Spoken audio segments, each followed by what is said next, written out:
Hello every von. ಈ ಬಿಸಿಲಿಗೆ ಏನಾದರೂ ಚಟ್ಪಟ ಅಂತ ತಿನ್ನಬೇಕು ಅನಿಸಿದ್ರೆ ಈ ಮಾವಿನಕಾಯಿ ರೆಸಿಪಿನ ಟ್ರೈ ಮಾಡಿ. ಯಾವ ಥರ ಅಂದರೆ, ಒಂದು ಫ್ರೆಶ್ ಮ್ಯಾಂಗೋ ತೊಗೊಳ್ಳಿ, ಅದನ್ನು ನೀಟಾಗಿ ವಾಶ್ ಮಾಡಿಬಿಟ್ಟು ಅದನ್ನು ಕಟ್ ಮಾಡಿ ಸ್ವಲ್ಪ ಅದಕ್ಕೆ ಸಾಲ್ಟ್ ಮತ್ತು ಚಿಲ್ಲಿ ಪೌಡರ್ನ ಹಾಕ್ಕೊಂಡು ತಿಂದರೆ ಮಾತ್ರ ಸೂಪರಾಗಿರುತ್ತೆ. ಇಲ್ಲಾಂದರೆ ನಮ್ಗೆ ಈ ಥರ ಇಷ್ಟ ಆಗಲ್ಲ ಅಂದರೆ ಬೇರೆ ಥರ ಜ್ಯೂಸ್ ಮಾಡ್ತೀವಿ, ಇಲ್ಲಾಂದರೆ ಪಿಕ್ಕಲ್ ಮಾಡ್ತೀವಿ.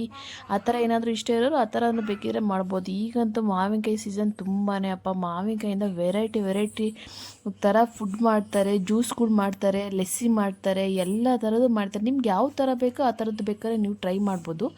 ನಾನಿವಾಗ ನಮ್ಮ ಮನೇಲಿ ಸಿಂಪಲಾಗಿ ಒಂದು ರೆಸಿಪಿ ಮಾಡಿದ್ದೀನಿ ನೋಡಿ. ಈ ಥರ ಜಸ್ಟ್ ಮ್ಯಾಂಗೋನ ಕಟ್ ಮಾಡಿ ಅದಕ್ಕೆ ಉಪ್ಪು ಖಾರ ಹಾಕೊಂಡು ತಿಂದರೆ ಮಾತ್ರ ಸೂಪರಾಗಿರುತ್ತೆ ಟೇಸ್ಟು. ಈ ಬಿಸಿಲಿಗೆ ಅದಕ್ಕೂ ಸೂಪರಾಗಿರುತ್ತೆ. ಈ ಬೇಸಿಗೆ ಕಾಲ ಸ್ಟಾರ್ಟ್ ಆಯ್ತು ಅಂದರೆ ಬರೀ ಮಾವಿನಕಾಯ್ದು, ಎಲ್ಲ ಕಡೆ ಮಾವಿನ ಹಣ್ಣು ಮಾವಿನಕಾಯೇ ಇರುತ್ತೆ. ಈ ಬೇಸಿಗೆ ಕಾಲದಂತೂ ಮಾವಿನಕಾಯಿ ಸಿಕ್ಕರೆ ಮಾತ್ರ ಬಿಡೋಕ್ಕೋಗ್ಬೇಡಿ, ಹೆಲ್ತಿಗೂ ಸಹ ತುಂಬ ಒಳ್ಳೆಯದು.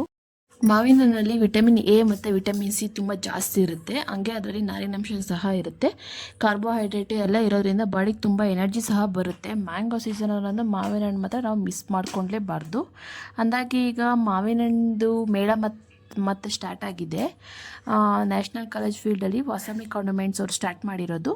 ನೀವು ಬೇಕಿದ್ರೆ ಒಂದ್ಸಲ ಅಲ್ಲಿ ವಿಸಿಟ್ ಮಾಡಿ. ವೆರೈಟೀಸ್ ಆಫ್ ಮಾವಿನ ಹಣ್ಣು ಸಿಗುತ್ತಲ್ಲಿ. ಅದರಿಂದ ಮಾಡಿರೋ ರೆಸಿಪೀಸು, ಮಾವಿನ ಹಣ್ಣು ಜ್ಯೂಸು, ಸ್ವೀಟ್ಸು, ಇನ್ನೂ ತುಂಬ ವೆರೈಟಿ ಆಗಿರೋಂತಹ ಮಾವಿನ ಹಣ್ಣು ರೆಸಿಪೀಸ್ ಇದೆ. ಬಟ್ ಮಾವಿನ ಹಣ್ಣು ಸಹ ವೆರೈಟಿ ಅಂತಹ ಮಾವಿನ ಹಣ್ಣುಗಳು ಸಿಗ್ತವೆ, ಕಾಯಿಗಳು ಸಿಗ್ತವೆ, ಪಿಕಲ್ ಸಿಗ್ತವೆ, ಎಲ್ಲ ಥರ ಸಹ ನೀವು ಟ್ರೈ ಮಾಡ್ಬೋದು. ನೀವು ಒಂದ್ಸಲ ವಿಸಿಟ್ ಮಾಡೋಂಗಿದ್ರೆ ಮಾಡಿ, ಇಲ್ಲ ಎಲ್ಲ ಮನೆಗೆ ತಗೊಂಡೋಗಿ ಟ್ರೈ ಮಾಡ್ತೇವೆ ಏನಾಗಿದೆ ಟ್ರೈ ಸಹ ಮಾಡ್ಬೋದು. ಮಾವಿನ ಹಣ್ಣು ಮಾತ್ರ ತಿನ್ನೋದು ಬಿಡಬೇಡಿ. ಆ್ಯಕ್ಚುಲಿ ಮಾವಿನ ಹಣ್ಣು ಯಾರಕ್ಕೆ ಎಲ್ಲರಿಗೂ ತುಂಬ ಇಷ್ಟ ಅಂದರೆ, ಮಾವಿನ ಹಣ್ಣಂಥ ಸ್ವೀಟು ಸೂಪರಾಗಿರುತ್ತೆ. ಅದಾಗಿರೋ ಜ್ಯೂಸಿ ಫ್ಲೇವರ್ ಅಂತೂ ಮಸ್ತಾಗಿರುತ್ತೆ. ಎಲ್ಲರೂ ಮಾವಿನ ಹಣ್ಣು ಅಂದರೆ ತುಂಬ ಇಷ್ಟಪಡ್ತಾರೆ. ಮಾವಿನ ಹಣ್ಣೆ ಹಣ್ಣುಗಳ ರಾಜ ಅಂತಲೇ ಹೇಳ್ಬೋದು ಮಾವಿನ ಹಣ್ಣು. ಸೊ ಅದರಿಂದ ಎಲ್ಲರಿಗೂ ತುಂಬ ಇಷ್ಟ ಆಗುತ್ತೆ ಮಾವಿನ ಹಣ್ಣು. ನಮ್ಮ ಮನೆಯಲ್ಲೂ ತುಂಬ ಜನ ಇಷ್ಟಪಡ್ತಾರೆ ಮಾವಿನ ಹಣ್ಣು. ಆ್ಯಕ್ಚುಲಿ ನಾವು ನಮ್ಮ ಮನೇಲಿ ಮಾವಿನಕಾಯಿ ತೊಗೊಂಬಂದರೆ ಉಪ್ಪಿನಕಾಯಿ ಮಾಡ್ತೀವಿ, ಮಾವಿನಕಾಯಿ ಚಿತ್ರಾನ್ನ, ಮಾವಿನಕಾಯಲ್ಲಿ ಸಾಂಬಾರು ಸಹ ಮಾಡ್ತಾರೆ ಕೆಲವೊಬ್ಬರು. ಮಾಡೋಗಿದ್ದರೆ ನೀವು ಸ್ವಲ್ಪ ಟ್ರೈ ಮಾಡಿ. ನಾವು ಸಾಂಬಾರೆಲ್ಲ ಮಾಡಲ್ಲ, ಜಸ್ಟ್ ಉಪ್ಪಿನಕಾಯಿ ಹಾಕ್ತೀವಿ, ಇಲ್ಲ ಮಾವಿನ ಹಣ್ಣು ತಿಂತೀವಿ, ಹಣ್ಣು ಮಾಡ್ಕೊಂಡು ತಿಂತೀವಿ. ನಾನು ಊರಿಗೆ ಹೋದಾಗೆಲ್ಲ ಮಾವಿನಕಾಯಿ ತೊಗೊಂಬರ್ತೀನಪ್ಪ, ಮಿಸ್ಸೇ ಮಾಡಲ್ಲ. ಮಾವಿನ ಹಣ್ಣಿಂದ ಜ್ಯೂಸ್ ಮಾಡೋದು ಮತ್ತು ನೆಕ್ಸ್ಟ್ ಇನ್ನೂ ರೆಸಿಪೀಸ್ ಎಲ್ಲ ಮಾವಿನಕಾಯಿಂದ ಏನೇನು ಮಾಡ್ತಾರೆ ಅನ್ನೋದೆಲ್ಲ ನೆಕ್ಸ್ಟ್ ನಾನು ವೀಡಿಯೋ ಮಾಡಿ ನನ್ನ ಚಾನಲಲ್ಲಿ ಅಪ್ಲೋಡ್ ಮಾಡಿರ್ತೀನಿ.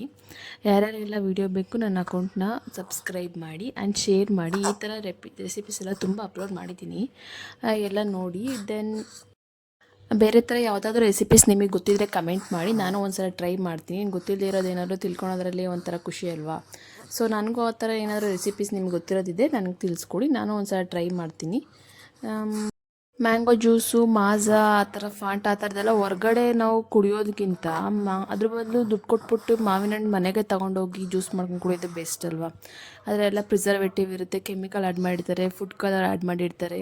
ಆ ಥರದ್ರ ಬದಲು ನಾವು ಮನೆಗೆ ತೊಗೊಂಡೋಗಿ ಮಾಡ್ಕೊಂಡು ಕುಡಿಯೋದ್ರಲ್ಲಿ ಅಷ್ಟು ಹೆಲ್ತು ಔಟ್ಸೈಡ್ ಅದರಲ್ಲಿ ತಗೊಳ್ಳೋ ಅಷ್ಟು ಜ್ಯೂಸಲ್ಲಿ ಇರೋಲ್ಲ. ಸೊ ನಾನು ಹೇಳೋದಿಷ್ಟೇ, ನೀವೇ ಮ್ಯಾಂಗೋನ ಟ್ರೈ ಮಾಡಿ, ಈ ಥರ ರೆಸಿಪಿನ ಟ್ರೈ ಮಾಡಿ, ಅಥವಾ ಜ್ಯೂಸ್ ಇಷ್ಟ ಅನ್ನೋರು ಜ್ಯೂಸ್ ಮಾಡ್ಕೊಂಡು ಕುಡೀರಿ. Thank you so much. Finally ನನ್ನ ಅಕೌಂಟ್ನ ಸಬ್ಸ್ಕ್ರೈಬ್ ಮರಿಬೇಡಿ.